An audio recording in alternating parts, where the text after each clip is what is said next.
حضرت ابو ہریرہ رضی اللہ تعالیٰ عنہ بیان کرتے ہیں، رسول اللہ صلی اللہ علیہ وسلم نے فرمایا، جب کبیرہ گناہوں سے بچا جائے تو 5 نمازیں جمعہ دوسرے جمعے تک اور رمضان دوسرے رمضان تک ہونے والے صغیرہ گناہوں کا کفارہ ہیں۔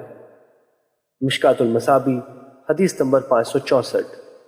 حضرت ابو ہریرہ رضی اللہ تعالیٰ عنہ بیان کرتے ہیں، رسول اللہ صلی اللہ علیہ وسلم نے فرمایا، مجھے بتاؤ، اگر تم میں سے کسی شخص کے گھر کے سامنے نہر ہو اور وہ ہر روز اس میں 5 مرتبہ غسل کرتا ہو تو کیا اس کے جسم پر کوئی میل باقی رہ جائے گی؟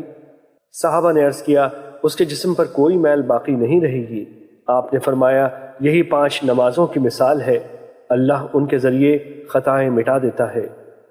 مشکوٰۃ المصابیح حدیث نمبر 565۔ حضرت ابن مسعود رضی اللہ تعالیٰ عنہ بیان کرتے ہیں، کسی آدمی نے کسی عورت کا بوسہ لے لیا، پھر اس نے آ کر نبی صلی اللہ علیہ وسلم کو بتایا تو اللہ تعالیٰ نے یہ آیت نازل فرمائی۔ ترجمہ: دن کے دونوں اطراف اور رات کی چند ساعتوں میں نماز پڑھا کریں، یقیناً نیکیاں برائیوں کو دور کر دیتی ہیں۔ اس آدمی نے عرض کیا، اللہ کے رسول، یہ میرے لیے خاص ہے۔ آپ صلی اللہ علیہ وسلم نے فرمایا، میری ساری امت کے لیے ہے، اور ایک روایت میں ہے، جس نے میری امت میں سے اس پر عمل کیا۔ مشکوٰۃ المصابیح حدیث نمبر 566۔ حضرت انس رضی اللہ تعالیٰ عنہ بیان کرتے ہیں، ایک آدمی آیا، اس نے عرض کیا، اللہ کے رسول، میں موجب حد والا عمل کر بیٹھا ہوں، لہٰذا آپ مجھ پر حد قائم فرمائیں۔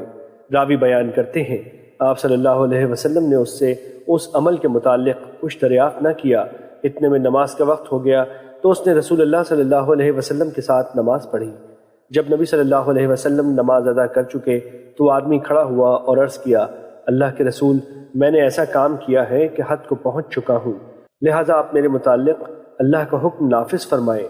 آپ نے فرمایا، کیا تم نے ہمارے ساتھ نماز نہیں پڑھی؟ اس نے عرض کیا، جی ہاں۔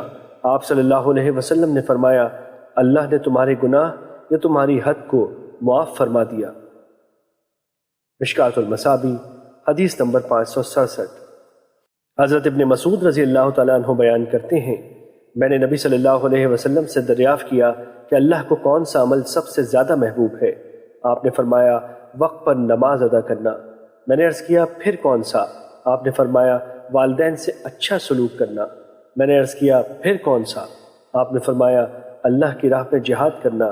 ابن مسعود رضی اللہ تعالیٰ عنہ بیان کرتے ہیں، آپ نے مجھے یہ باتیں بتائیں، اگر میں مزید دریافت کرتا تو آپ مجھے اور زیادہ بتاتے۔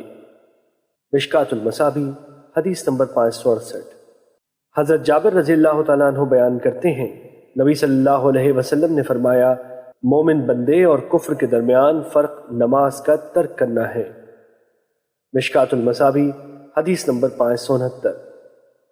حضرت عبادہ بن صامت رضی اللہ تعالیٰ عنہ بیان کرتے ہیں، رسول اللہ صلی اللہ علیہ وسلم نے فرمایا، اللہ تعالیٰ نے 5 نمازیں فرض کی ہیں، جس شخص نے ان کے لیے اچھی طرح وضو کیا، انہیں ان کے وقت پر ادا کیا اور ان کے رکوع و خشوع کو مکمل کیا تو اللہ کا اس کے لیے عہد ہے، اسے معاف فرما دے گا، اور جس نے ایسا نہ کیا تو اس سے اللہ کا کوئی عہد نہیں، اگر وہ چاہے تو اسے معاف فرما دے اور اگر چاہے تو اسے سزا دے۔